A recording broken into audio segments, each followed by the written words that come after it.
जय श्री गणेश। नमस्कार। मैं आचार्य संजय द्विवेदी।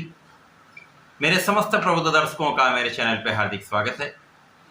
प्रिय दर्शकों, आज मैं नवग्रहों में अत्यंत प्रभावी ग्रह कर्म प्रधान देव शनिदेव के वक्री काल के प्रभाव को लेकर आपके सम्मुख उपस्थित हूं। शनिदेव जो नवग्रहों में न्यायाधीश हैं, कर्मों के अनुसार न्याय करते हैं।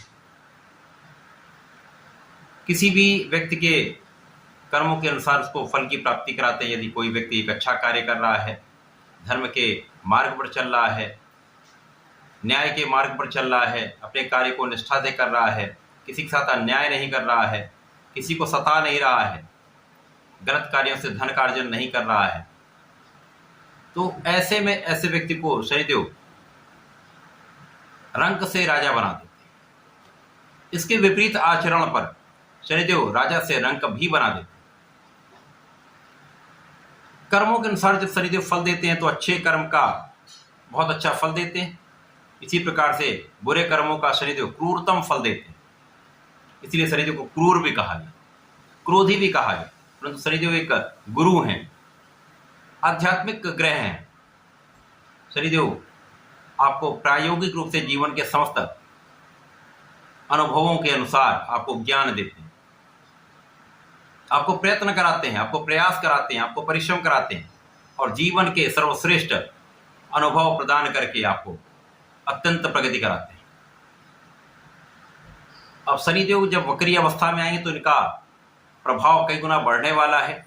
वर्तमान समय में वैसे भी ये अत्यंत बलवान स्थिति में है, शश नामक महाराज योग में है। अब ये महाबली होने वाले। महाबली शनिदेव का प्रभाव निश्चित रूप से समस्त राशि के जातकों को प्रभावित भी करेगा। अलग अलग भावों के अनुसार उनका परिणाम भी प्रदान करने वाले।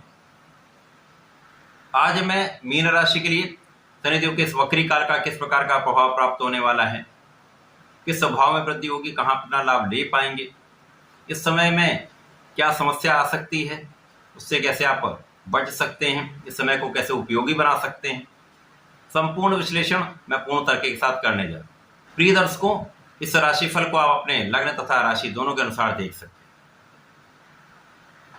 यदि हम अवलोकन करें तो शनिदेव मीन राशि के लिए आपके लाभ तथा व्यय के स्वामी। लाभेश व्ययस का गोचर आपके व्यय भाव में 12वें भाव में चल रहा है, जिसके कारण मीन राशि पर 7.5 का प्रथम चरण का प्रभाव चल रहा है। अब 12वां भाव जो व्यय का भाव है, जहां पर जो ग्रह पहुंचता है तो उसके जो कार्यकत्व का भाव है, कार्यकत्व जो है उसका व्यय हो जाता है। शनिदेव यहाँ पर लाभ के स्वामी होकर जब व्यय में जाएंगे तो निश्चित रूप से इन कारक भाव में निर्बलता आ जाएगी। वक्री काल में जब इनका संचरण एक राशि पीछे की ओर होने लगेगा, अर्थात ये मकर राशि की ओर गोचर करने लगेंगे, परंतु पूरे समय में ये कुंभ राशि में ही रहेंगे। केवल इनका संचरण पीछे की ओर हो जाए, जिसके कारण मकर राशि के भाव में तथा कुंभ राशि के भाव दोनों भाव में वृद्धि हो जाए। वक्री अवस्था में आने पर शनिदेव का प्रभाव इस समय मीन राशि के लिए कुछ बहुत अच्छे प्रभाव देने वाला है, क्योंकि यहाँ पर आपके अनावश्यक व्यय रुक जाएंगे, बिना कारण भाग दौड़ रुक जाएगी, कानूनी समस्या में आपकी विजय होगी तथा इस समय में आपका लाभ बढ़ने वाला है। जो अभी तक आय और व्यय में असंतुलन की स्थिति बन रही थी वो संतुलन आ जाएगा। यद्यपि यहाँ पर व्यय बढ़ेगा, व्यय तो होगा ही, क्योंकि शनिदेव यहाँ पर गोचर करें, जिस भाव में होते हैं उस भाव की वृद्धि कर देते हैं, तो व्यय का भाव तो बढ़ेगा ही, परंतु यहाँ पर लाभ की स्थिति भी पहले से बहुत अच्छी हो रही, जिसके कारण लाभ और व्यय का एक संतुलन बन जाए। इसके साथ ही साथ शनिदेव का यहाँ पर जो प्रभाव है वो आपके आयु की भी रक्षा करने वाला है, आपके स्वास्थ्य की सुरक्षा करने वाला है। अभी तक जो आपके धन का व्यय तो हो रहा था, परंतु धन का संचय नहीं हो पा रहा, तो बहुत कुछ यहाँ पर व्यय में कमी आएगी, जिसके कारण आप कुछ संचय कर पाएंगे। वाणी के भाव में भी जो एक समस्या आ रही थी, वाणी के कारण कुछ क्लेश की स्थिति बन रही थी, उनमें भी सुधार होगा। परिवार के बीच में आपका सामंजस्य अच्छा हो जाए, परिवार का आपको पूर्ण सहयोग मिलने वाला है, पारिवारिक संपत्ति से भी आपको लाभ मिलने वाला।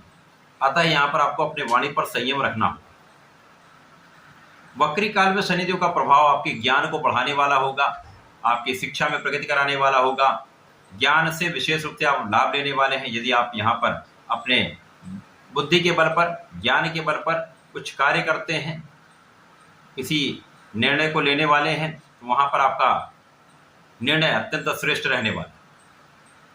संतान पक्ष भी बलवान रहेगा, संतान से आपको सुख भी मिलेगा। यद्यपि इस समय में कुछ विवादों की संभावना रहती है, कुछ ऋण पड़ सकते हैं, परंतु अनावश्यक ऋण लेने से बचना होगा। इस समय वाद विवाद से बचेंगे, वही सर्वश्रेष्ठ उपाय है। यद्यपि यहाँ पर आपके शत्रुओं का पराभव निश्चित है, कोई भी शत्रु किसी प्रकार से आपको कष्ट नहीं पहुंचा सकता।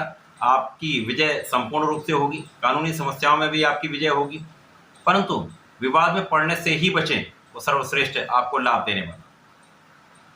शनिदेव का प्रभाव इस समय आपके आध्यात्मिक गुणों को प्रबल करने वाला होगा, कुछ धार्मिक यात्राएं कराने वाला होगा, धार्मिक कार्यों में आपका कुछ व्यय हो सकता है, कुछ धार्मिक अनुष्ठानों में आपका व्यय हो सकता है, जो आपके लिए अत्यंत श्रेष्ठ रहने वाला, आपको संतुष्टि देने वाला। इसके साथ ही साथ यहाँ पर भाग्य का तो संपूर्ण साथ आपके साथ में ही है। सर्वश्रेष्ठ भाव यहाँ पर यह है कि यहाँ पर भाग्य सदा ही आपके साथ में, जिसके कारण जो भी काम में अवरोध भी आ रहा है, वो भी कहीं कहीं अवरोध दूर हो जाते हैं। कुछ अवरोध के साथ, कुछ विलंब के साथ, लेकिन कार्य बन रहे हैं और कार्य बनते चले जाएंगे। अब इसकी स्थिति और प्रबल हो जाएगी, भाग्य का साथ बढ़ जाएगा, जिसके कारण आपके कार्यों में सफलता भी मिलेगी, कार्य क्षेत्र में प्रगति भी होगी। किसी भी कार्य में सफलता के लिए परिश्रम के साथ साथ भाग्य का साथ भी आवश्यक होता है। तो यहाँ पर भाग्य का साथ मिल जाएगा तो कहीं ना कहीं जो आपके अवरुद्ध कार्य हैं वो भी बनने लगेंगे, कार्य में प्रगति आ जाएगी। जो व्यापारिक क्षेत्र है, यदि वहां पर कहीं कुछ धन आपका फंसा हुआ था या इन्वेस्टमेंट कुछ गलत हो गया, तो उस इन्वेस्टमेंट का कहीं ना कहीं क्षतिपूर्ति का योग बन जाता है। इस समय में आपके धर्म के कार्यों में, आपके आध्यात्मिक कार्यों से आपका मन प्रसन्न रहेगा तथा आपको संतुष्टि मिलेगी। तथा आपके धर्माचरण से, क्योंकि कहा गया यदि आप धर्म के कार्य पर, धर्म के मार्ग पर रहते हैं, न्याय का आचरण करते हैं, किसी के साथ अन्याय नहीं करते, शनिदेव आपको श्रेष्ठ प्रभाव देते हैं। तो इस समय शनिदेव का प्रभाव आपके कार्य क्षेत्र में आपको आगे बढ़ाने वाला होगा, आपकी संपूर्ण सुरक्षा करने वाला। तो शनिदेव का ये वक्री काल मीन राशि के जातकों के लिए एक अच्छा प्रभाव देने वाला है, बहुत कुछ समस्याओं से बचाकर आपको लाभ देने वाला है, लाभ की वृद्धि कराने वाला है। इस समय में आपको नियमित रूप से भगवान श्री हरि के शरण में रहकर ओम नमो नारायणाय का कम से कम एक माला का जप करना चाहिए। प्रत्येक शनिवार को भगवान शंकर मोचन का हनुमानाष्टक बजरंग बाण का पाठ अवश्य करना चाहिए। यदि आप ऐसा कर लेते हैं तो इस समय का श्रेष्ठ लाभ आपको प्राप्त होगा। तो ऐसा करके समय का लाभ लें। धन्यवाद, नमस्कार।